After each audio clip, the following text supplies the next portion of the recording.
does it really mean for your regular person on the street to move more? Like, what is classed as movement? Is it your housework? Is it your gardening? Or does it have to be your more structured activities? Gav, if I would come to you first. I mean, this is something that probably frustrates us all, but exactly what you're saying there. So I think people need to distinguish between the two things, exercise and physical activity. Exercise has always been planned, something structured. So, for example, people might attend classes, etc. And I think that's where the message gets mixed up, because people feel that that needs to happen.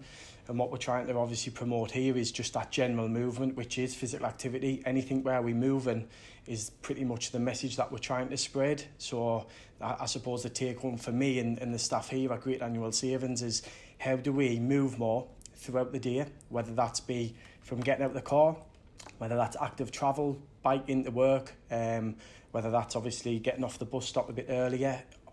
People don't realise the difference that does make.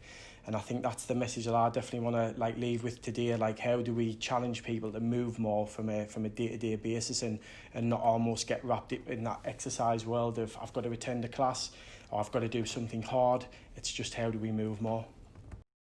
So, Robbie, over to you next. Would you say that everything counts, with official guidelines prescribing 150 minutes of activity a week? Does it all count towards the 150?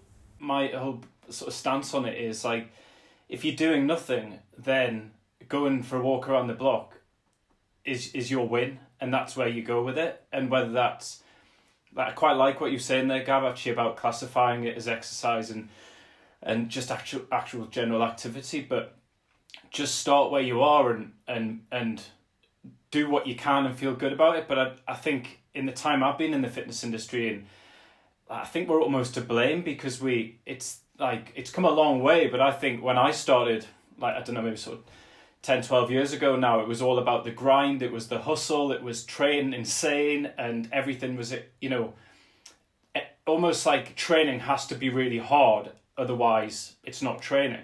So therefore people think, like Gav said, well, if that's what fitness and health and exercise is, then surely me going for a walk around the block or getting off the bus to stop early or whatever is pointless.